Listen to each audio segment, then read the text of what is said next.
Hey guys, welcome back to Papa Prepper. I'm T. I hope you had a great day.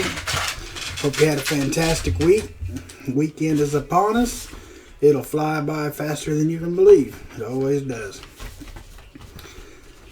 So, looks like our stimulus is, after they said we are not going to leave for whatever until we come up with a decision. Well, as of about an hour ago, they still didn't have a decision. Everybody's pushing for the same package as we had last time, for $1,200 per person, or $24 for couple and $500 per child. And then there's always that one guy that don't want to cooperate. So hard telling what we end up with if we get anything, which it don't matter. It's our own money. They're going to tax us for it anyway. And it'll probably come with the price tag of a shot in the arm, so you can just keep my money. Tonight, I'm gonna, I was working alongside my mother-in-law today, excuse me, with the fire starting stuff, and she is disabled, dependent on oxygen. She has to have oxygen on her basically 24/7. And she's got a lot of, the poor woman has lived her life in and out of surgery, and she has all kinds of spinal problems. She has to use a walker, but she was helping me today, and I got me kind of thinking of what I was going to do my video on tonight, and it's what we can do to help the people that are disabled or with limited mobility when it comes time to bug in, because bugging out for them is probably not going to be an option.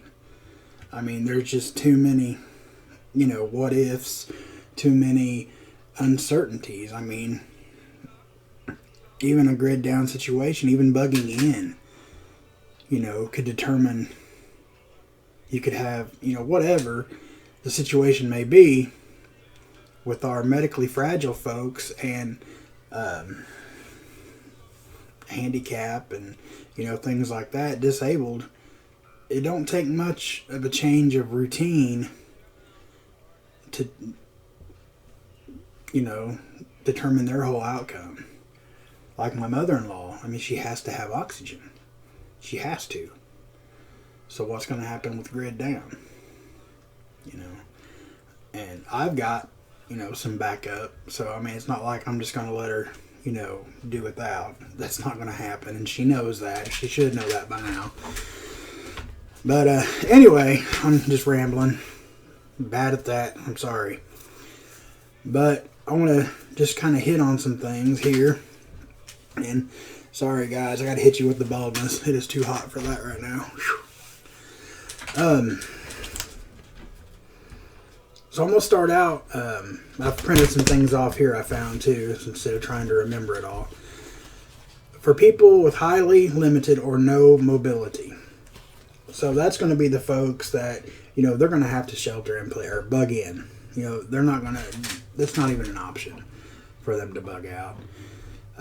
Especially with somebody that's got like severe spinal problems. And I mean, could you imagine trying to sleep in a sleeping bag on the ground when you can barely even stand for somebody to touch your spine?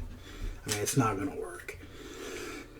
So, what I found, if you're assisting these people, like if it's a loved one or just a neighbor, consider making their home your bug out location. Because if you're going to be bugging in, and you have every intentions of not bugging out, maybe you could bugging in with them would be your bug out. You know what I mean? To, make sure that they have every chance and opportunity that we do. Because they're not going to have, I mean, and I don't want to make them sound like they're invalid or something, but, when it comes down to it, they're going to basically be defenseless. What if they slip and fall? They could lay there for God knows how long with no help. And so if you had an opportunity, especially if you're alone, if it's just you bugging out, why not? Give somebody else that chance too. And that's what it's going to be about. We're going to have to depend on each other. Because, think if you were bugging out and you fell and busted your leg open. You're laying there with a broke leg. All by yourself. That's how it is for these folks 24/7. Let alone a grid down situation with no power, no running water. They're going to need all the help they can get. And if you would consider, doing that, bugging in with these people, write a list of all the items you'll need in case of an emergency. Make sure in their home that don't take all of your stockpile. Okay, I'm not saying that. Don't put all your, eggs in one basket. Don't do that. But make sure that you can both survive comfortably there as long as you can. Okay, just like you would at your house. It's kind of like I've talked about before. Having another stockpile somewhere else. It's kind of like that. And you're going to want to thoroughly, assess their location, their situation. Make sure that you've got good lines of sight, because it's going to be, unknown territory to you the way it is. But you're going to want to learn that place just like your own home. Excuse me. You're going to want to know all the ins and outs, all the entry points, all the roadways. It runs around the house, behind the house, across the field. Wherever there's any way to access that property, you're going to want to know it and have a way of watching it. If you don't live with this person, kind of your own home, make sure you know a way to get there in case the roads are blocked or there's trees down or light lines down or whatever the disaster may be. Make sure you have several different ways to get to their home the same as you would yours. Because I can't stress enough how much, especially if they know this is going to be happening, that you're going to help them. You're their hope. You are their saving grace. They are going to depend on you so heavily. So you got to be ready for that. If you can't devote yourself to that, don't even try. You know what I mean? Because they're kind of already let down enough in life. They've been dealt enough. Don't be a false hope for anybody. If it comes down to it and you're like, peace out, I got to go. Don't even bother with them, because they don't need that. They need somebody that will be there with them until the end of whatever they're going through.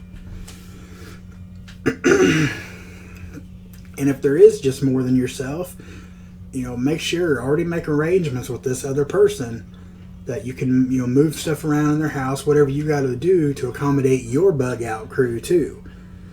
Let them know that you're just not leaving your family to come take care of them, that y'all are bugging out together. You're all going to be there. One big happy family. And if they're not down with that, then that kind of falls on them.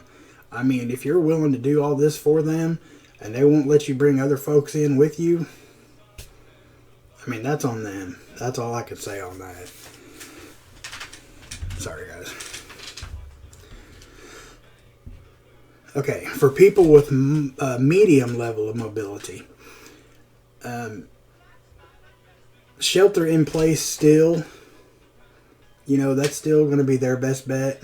Or if I'm talking to, I should be doing this as if I'm talking to disabled people too.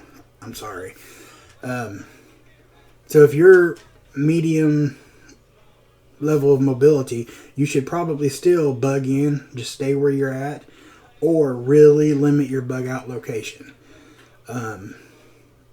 Somewhere that you could easily, maybe not necessarily easily drive to, but somewhere you can drive to without having to, worry about, maybe a bridge being washed out or having to hike around trees being down, or, make sure you have, if you don't have a dependable, way that's open, it's going to be accessible, don't try it. Just stay where you're at.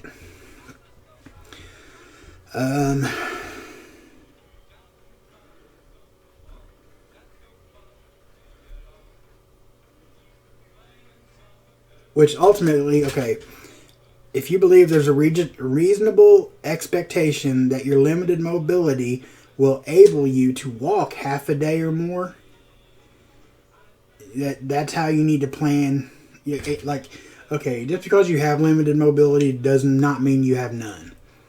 I could walk half a day, but that's probably about all you're going to get out of me at one time. I do have very bad knees, terrible knees. So to get a half day walk out of me, that's about it. So I guess you could say I'm limited mobility as well. In the older you get, even if, you're not really disabled, it takes a toll on you to walk up and down hills and through the trees, and, it's rough. Bugging out not going to be easy on anybody. But if you're, it comes down to what you're comfortable with. Like I said, if you think you can walk half a day and you have a bug out plan, you want to revolve it around that.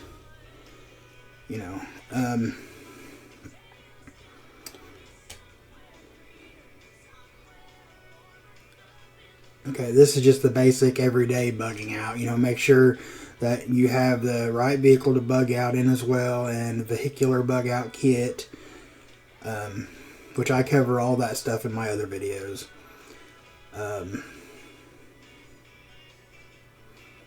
And if you are very limited on your mobility, it might be beneficial to say your bug out location is 60 miles away driving.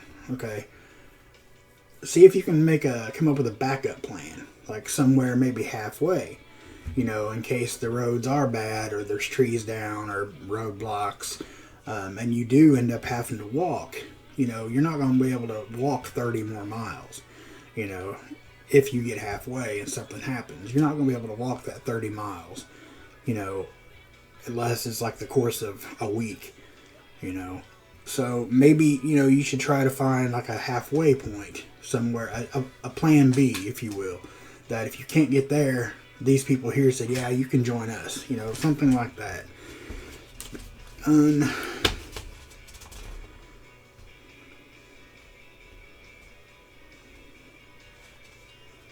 And if you're helping these people, and if you are one of these people, limited mobilities and, such, make sure you don't overpack your bug out bag. Okay, if you already have, and this is something I need, practice what you preach. My bag's probably weighing in about 50 pounds. That's a lot of weight if I have to walk, a long ways. But, I have no doubt I can do it. But, you definitely want to, just put on your bug out bag and just wear it around the house, put it on and go for a walk, or, whatever you can do, just to see how far you think you can carry that weight. And if, especially if you have like medical equipment and stuff and you're trying to bug out with that, you're definitely going to be better off just to stay where you're at.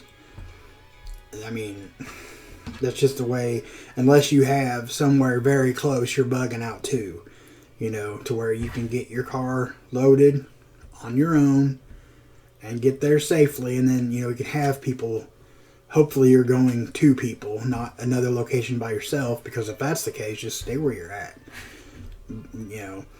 But if you're traveling with somebody that's limited mobility or disabled, you better be helping them carry their stuff. That's just the humane, the good people, the good person thing to do. Help them. I shouldn't even have to say that, but you'd be surprised. And go ahead and pack you some extra things to ensure that you can have as much comfort if you have to camp. Make sure you have the things to make yourself as comfortable as possible. Say if, you do have a sensitive spine or, something like that, maybe you should pack a couple small pillows as opposed to a change of clothes, if you don't have the room or something. That's up to you personally to weigh out what you'd rather have and what you'd rather not have. But if it was me personally, I would, want that at least to ensure I could have some kind of decent rest when it comes time to bed down or take a break. You owe yourself that. Or, if you're fortunate enough to be bugging out with someone, there are small folding cots or, my mind just went blank, folks. Hammocks. If you can get in and out of a hammock, that's probably the best comfort you're going to get bugging out. Of course, it takes a little more time than just throwing a roll down on the ground and sacking out, but hammocks are comfortable, man. I could sleep for days in a hammock. People with fair mobility, you're still going to have to bug out with some adjustments, but for the most part, you're going to be right up there, with everybody else. I mean, there's not going to be much you can't do. And from my experience, like I said, I've been doing home health for over 20 years. And I've, of course, worked with disabled folks for over 20 years. So, and you would be amazed the things they can do when they put their mind to it. I've seen them do stuff that I would think I couldn't do. They'll get out and do it. And it's just amazing. So if you have fair mobility, you definitely be able to keep up with me. And probably most people. Because everybody can be like, yeah, I'm an ex blah blah blah ranger and I can go for 4 days without taking a drink of water and I can hike for 423 miles. No, they can't. It's impossible. And I mean, there's just some people like that, But and if you are, if you're bugging out with someone with disabilities for the reasons I just said, because a lot of them, and I'm not trying to speak for them, I don't want to be that guy, but for the most part, a lot of disabled folks have been downgraded and ridiculed and just shunned most of their life anyway because of their problems. I see it all the time. So if you do decide to take on the responsibility of helping these folks, don't do that to them. They've lived their whole life going through that crap. If you're going to help them bug out, help them bug out. If they make you slow down, you slow down. You don't throw a fit about it. You don't talk smack to them about it. You don't huff and puff about it. If they need to stop and take a break, stop and take a break. Be a good person. Just help them. You know what I'm saying? Like I said at the beginning, if you can't ride it out for the long run, don't even turn the key. Because they've been let down enough in their life.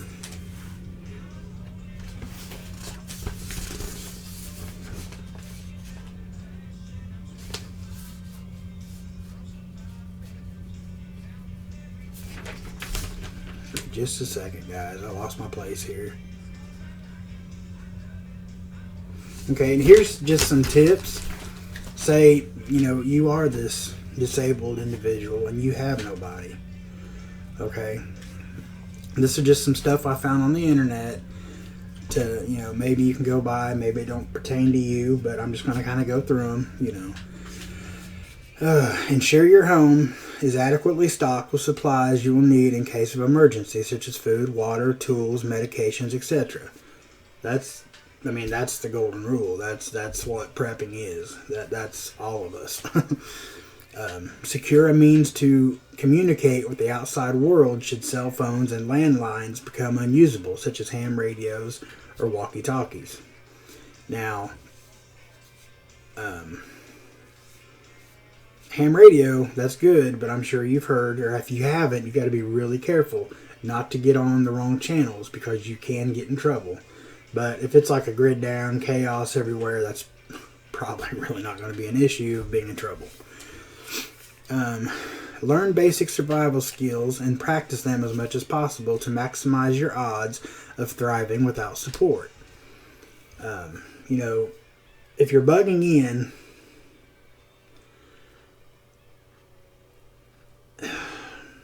I don't know. If you're bugging in, you could still, you're going to learn how to build a fire and stuff like that. But learning these skills, even if, okay, say you think you're going to be by yourself, okay, but you can still take time and learn these skills, because what if somebody does swoop in, like, come on, we're not letting you stay here, you're going with us. Awesome. And you already know those skills, so you're going to be a great addition to the bug out party, because they might not know how to build a fire, they might not know how to build a shelter, you might not be mobile enough to get up and do these things, but you can be like, hey, you can take that rope, tie it over there, spread it through here, take that tarp, you could walk them through everything and be the savior. You could be their saving grace.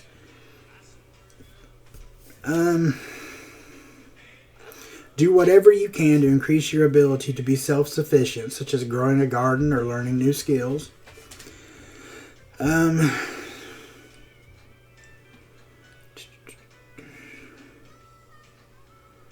Bugging out in a vehicle should be considered only as a last resort. If your car fails and your physical limitations prevent you from traveling by foot, you could be stranded without help. And that's what I was saying a little bit ago about maybe having a plan B.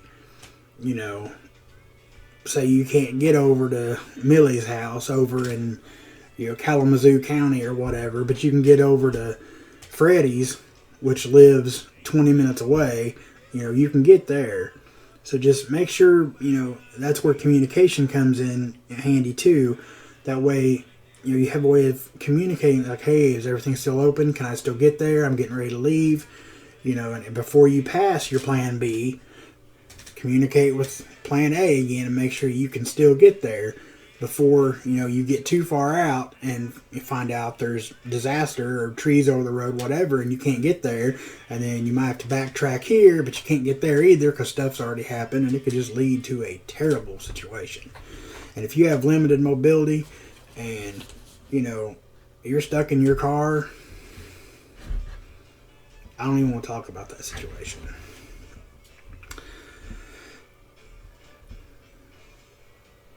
Okay, if you're considering bugging out in a vehicle, make sure you have a vehicle bug out bag packed in anything you may need to help you travel by foot once you reach your destination. Your cane, wheelchair, walker, crutches, etc. I kind of think that goes without saying, because you probably had to have those to get to the car. Just saying. And one thing I can't stress enough, if you're on oxygen, please get some sort of solar backup. Even if it's just enough just to power your oxygen machine. Okay? Say you have to live out of coolers and, grill, use a camp stove, whatever you got to do without power, please make sure you have power for your oxygen. I mean, you really need that. That's one thing. If you because if you bought, all this stockpile and everything, and you have no way to power your, I can't even remember what they're called, the oxygen machines. I can't remember. But anyway, they take power. And if you don't have a way to power that, all this buying and stockpiling, is kind of in vain. I'm sorry if you can hear that. It's a really loud car. But anyway, please consider getting some type of source of power. And you could get a solar generator and a couple panels relatively cheap if that's all you're going to power is your oxygen machine. You can probably pick that up for under $500. But I think that's, like I said, if you are disabled, handicapped, don't be too proud to ask for help.